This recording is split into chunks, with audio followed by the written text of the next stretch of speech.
Welcome back to another episode of our Full-Time Hustler podcast, where we talk about technology, entrepreneurship, and innovative services changing the world one step at a time.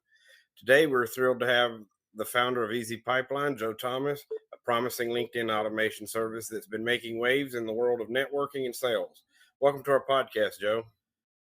Thanks for having me, Jason. Can you tell listeners a little about yourself and your background? Yeah, so I actually started my career in the automation space a bit. We were kind of Twilio before Twilio. That startup ended up failing. It was just too early. And since then, I've had several startups, raised money for nonprofits, and kind of learned a lot about technology.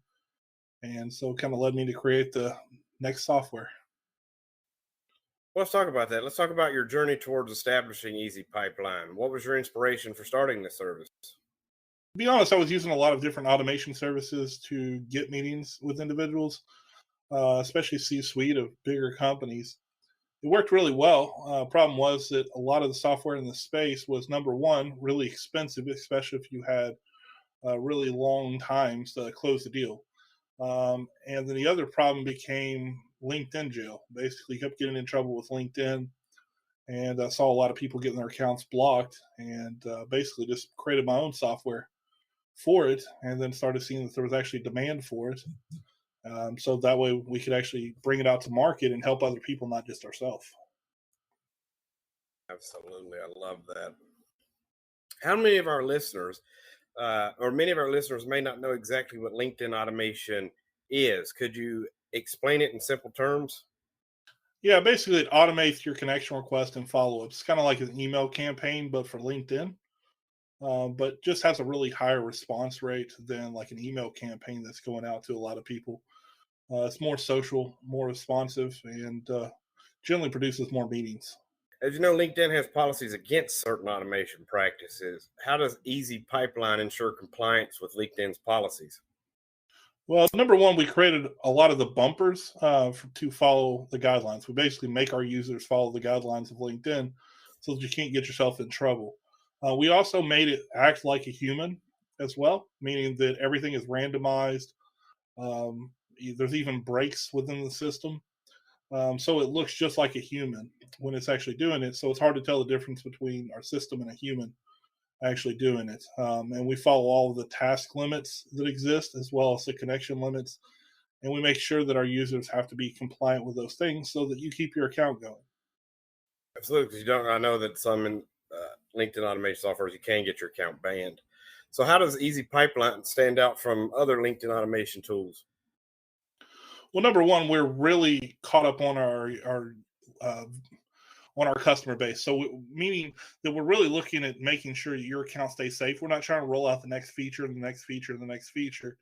That sounds good in theory, like when I seen today that said, "Oh, you can have unlimited requests. You can connect as many accounts as you want." Like, well, that's a quick way to get banned and sued on LinkedIn. So we're looking out for all the changes. We're also talking to some of the biggest influencers in the space and actually getting their feedback, people that actually work with LinkedIn. Because our goal is to make it where you're compliant with LinkedIn. It's helping automate your workflow, but it's also providing the borders for you to make sure that you're following LinkedIn, which makes LinkedIn happy as well. So we're doing all those things to ensure the users and also the price point. It's the best price point in the world right now, and it's $67 for life. So we brought down the cost to allow people to actually make money off of it. It's not about waiting for 9 months to get your account up and going. You're going to make money off the product. So there's no like monthly expenses that are constantly going out and they're trying to upsell you and upsell you. You know, you pay one fee and you use the software forever and make money on it. What better system is there? That's a good question. I like it. You know, every startup faces challenges. Could you tell us some of the obstacles you faced while developing Easy Pipeline and how you've overcame them? Well, I mean, our biggest one is how do we make this profitable? And that's a really hard thing to do. How do I help my user base by giving them a price point that they can consume or they can afford and helping them produce big money off of it, but not ask for a ton of money ourselves? So the hardest part was really scaling down the operational component side of it, everything from dev to support, and still being able to offer premium type of services, but bringing down the cost where we can actually sell something at a lifetime deal and continue to make money on it. Absolutely. I love that, brother. It sounds like a win-win and like value add. Like it's like, what is the value you're adding, and what does that mean to the consumer, and then going about the pricing from there while lowering your costs. Correct. So, as a leader in automation, what advice would you give someone who wants to start their own, or wherever they start, and this is more entrepreneur to founder.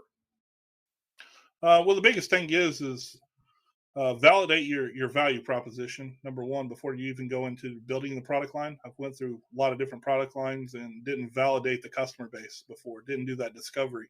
So make sure you're doing that discovery before, and make sure your overall cost and your trajectory of cost over time stays low enough that you can consistently make money off the product itself, but offer something that's of value to your people and something that they would love and they'd have no problem buying. I went through 1,000 different discovery calls to even define pricing. And to that point, I would say that a lot of startup founders or startup ventures, if you will, uh, well, let me back up and say that I believe that entrepreneurship is solving problems, and i.e., the follow up is what problem are you solving? How many people have that problem? How are you going to reach out, and make the audience aware of the solution that you offer to said problem? But to my point is when you look at it that startup entrepreneurship and like ideation, if you will, and validating an idea at the very inception, it seems that when you listen to a lot of pitches or you see new startups, it becomes as if they've created a solution and then go look to the marketplace for a problem. So I really like that you're keeping the problem first and how to validate that. I mean, like know your audience and to that. So I commend you for the 1,000 calls that you've had in customer discovery, because that's imperative. It seems rhetorical, but again, it seems that there is a lot of solutions that are in search of problems. So it sounds like you've already not followed that backwards narrative and coming at it the right way. And that let's solve a problem. Let's identify the problem. Let's talk. And how do you do that? Entrepreneurs cannot solve problems from behind their desk. You have to get out and you have to talk to your people. It's kind of if I remember right, it's the narrative inside the lean startup methodology. One of the embedded philosophies is go out and ask people. So I'm glad that you do mention that you've talked to people, and that's where it kind of started. And you work pricing and all that, reversing from first identifying a problem that people are having. So moving to the next question, automation and AI are two hot topics in the tech industry currently. Automation helping workflows, automation in your case LinkedIn, which I think is imperative. How does Easy Pipeline incorporate these technologies, and how do you see them evolving in the future? Well, number one, the automation side, having the bots, which some people would consider AI, it's not exactly AI. Right. But by instilling the bots for the automation to actually allow you to really grow your brand, because who has 8 hours a day to spend at one specific platform like LinkedIn? So by bringing in those things can help lower your cost exponentially, can help you grow your company. And then AI really fits in for the expansion of product line. I mean, there's multiple things we're looking at for the AI component of it, especially with like the Chat GPT-3, Chat GPT-4, things like that in the market, and incorporating those things and tying them in, where eventually you're going to see your SDR side, your sales development representative side, not being human led. It's going to be bot led. So it's going to be booking meetings for you and things like that. So you've got to be constantly looking at that. We're going over what are humans actually doing and bringing in AI into the automation so that it can look more human-like in its approach. Things like looking at like the top 3 posts they did, being able to go into a profile and analyze it using AI to define which post do you want to like. And then next, how do you take that post, consume it, and write a comment back that actually makes sense for it, but without a human? Those are key areas that you got to look at for the automation pairing with the AI, because if you don't pair the two together, it's going to look bot-like, and nobody exactly really likes the bot side of it. So it's by pairing those components together. There's, things that we're looking at like prospector tools, defining audiences like that, or even one of the biggest things that we've seen that we're going to have to overcome, but every other automation company needs to overcome is, things like LinkedIn has 3 different message types: event, group, and then it has your connection request side. And every group and event has its own message type. So you can send multiple messages to the same people. And so that's a big problem. So you need something to be able to analyze through all of your chat and understand who and what you've had what chat with, and actually kick that out so that you can have the chat over and over again. But currently, there's no systems that really can do that. So just looking at those key areas of how do you combine that with the automation to make it more human-like and to help drive up your revenue. So how does someone sign up right now? If someone's listening, what would they have to do, and where does their onboarding process kind of look like? Okay, so at this price point, the onboarding process is kind of it's mainly video led. But once you sign up, you'll get an email, and that email will give a registration link where you can actually join weekly LinkedIn training from it. We also have a group onboarding session for it as well. And you'll sign up through the link that we'll provide here. It'll be a special deal that we're offering through Juliet Foxtrot Ventures, and that you can sign up directly through that link. Absolutely.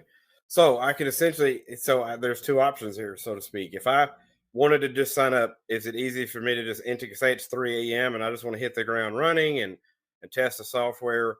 Is it easy for me to just integrate my LinkedIn? Like, again, how hard is it to get, integrate the LinkedIn and hit the ground running? Say I want to try, just start using it, this easy pipeline.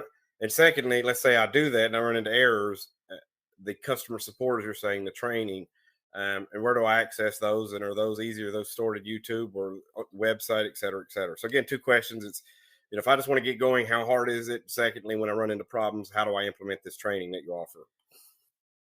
So first thing is getting into the system and using it. You're going to get an email from it. That email will actually break down the step-by-step process of what you need to do. And then also within your little portal that you have, it'll have all the video content that'll walk you through everything, including LinkedIn limits, how to do searches, how to define your searches and refine them over and over again to get your ICP, and things like that. And then all you got to do is click the link to register for the training and start going through it. We'll break down different things every week, and then we'll have a question and answer session at the end of each one. And you get that as well. And that's also for a limited time, guys. So just in case this airs, you watch this 6 months later, we may not have that offer still available. So make sure you pick it up ASAP. Where could someone go right now to sign up? Well, they'll go on the link here that I'm going to provide you. So Perfect. What are if you could? I know we've mentioned it briefly, but here's a chance to describe the pricing model and if there's different tiers. If maybe do you distinguish between, like, if I'm an Amazon or a Walmart, or if I'm just a one person shop? Are there tiers tailored to that, or is there one service that fits all? Talk to me about the pricing and how I, as a user, can know which one's for me. pricing's easy. It's 67 for life. That's it. The only other pricing is if you're looking to start a SaaS company and you'd like to be part of something like this. The only other pricing model is you come to us, you get to get licenses really cheaply, one-time license fees, and there's a yearly maintenance cost, which means we'll be your tech team for it, and you'd be able to actually have your own brand on the software, and that'd So be white label, $5,000. so like a white Yep. label, so essentially white label. Yep, it'll be a white label, and it can be your custom brand, and you have our tech team behind you.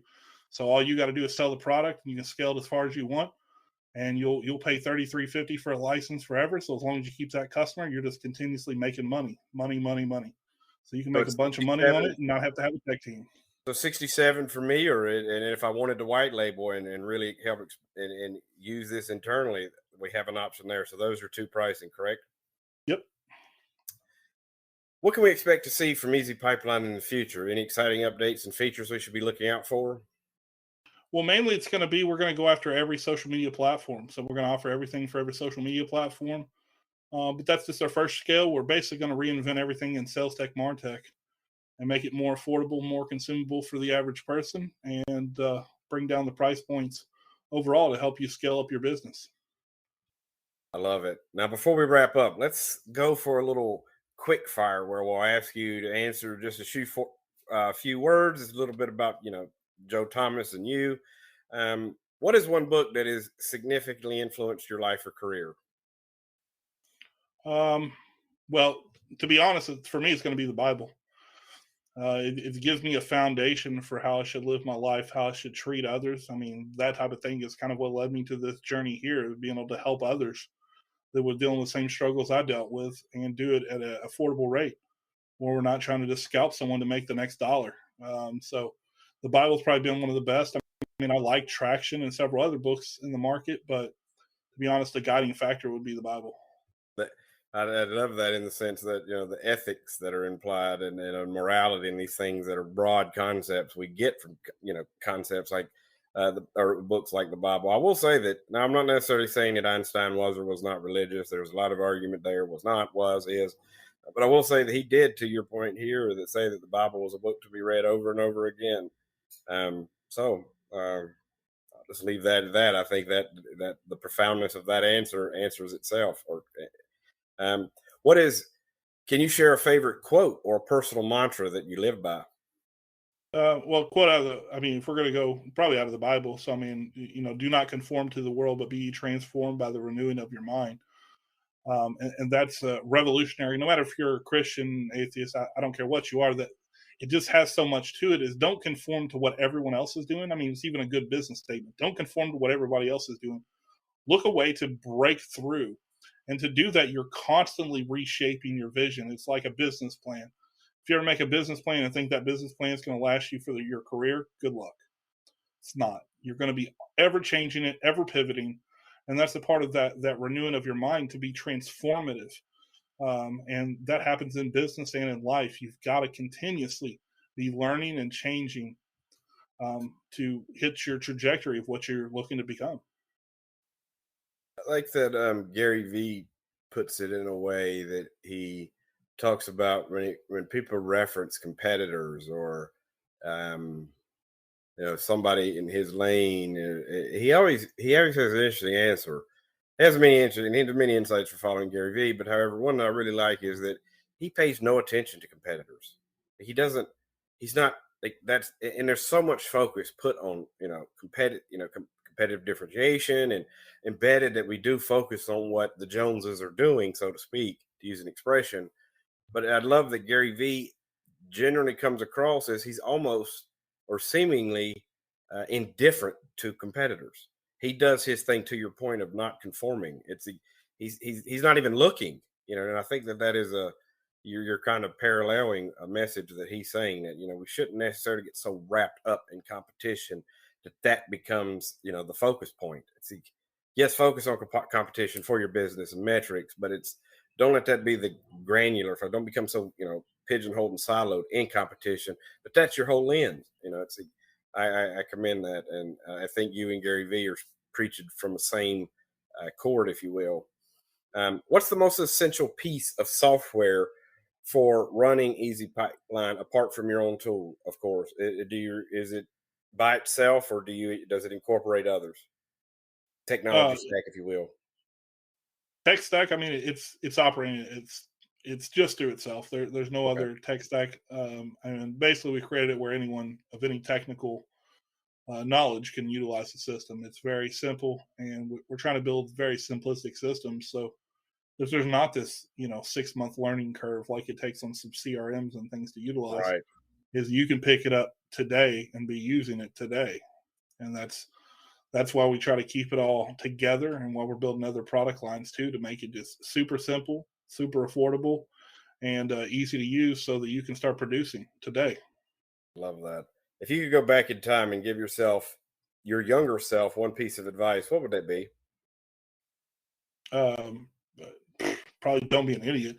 Honestly, just keep pressing forward. I mean, because I've never really liked working for other people, and I would get a vision, and then I'd get the shiny spoon syndrome, which we probably see a lot, especially in the startup world. You'll see it a lot as well. It's the shiny spoon syndrome, and you go from one thing to the next thing, and you wonder why nothing ever works. Is come up with a vision and take that strategy and make it reality. Execute on that vision and just focus on the one vision. So that's definitely what I would have probably told myself, because I mean I had the concept for Uber before Uber and several other ones, and I would start it and start to get things built up, and then I'd go on the next shiny spoon thing, and it's like, wow, I missed several billion-dollar opportunities because I didn't execute. Wow. Wow. I feel like there's a whole series library just in that sentence. If lastly, if there's one thing you want our listeners to remember from this podcast, what would it be? Utilize automation as much as you possibly can. Tie as many systems together as possible because you only have so much time in a day. So make yourself super productive and super revenue generating by connecting as many things as you can together so that you can really focus on your core business needs rather than all the systems and all the things that you've got to do each and every day. Fantastic, and thank you. This was enlightening and inspiring, and I'm sure our listeners will take away a lot from this conversation. Of course, Joe, it's a pleasure having you on the podcast, and I do wish Easy Pipeline all the success. Thank you very much. Everybody have a great day. You too. And to our listeners, that wraps up another episode of the Full Time Hustler podcast. We hope you found this conversation as insightful as I did. To keep learning about the movers and shakers in the tech industry, make sure to subscribe to our podcast. Until next time, keep innovating and keep dreaming.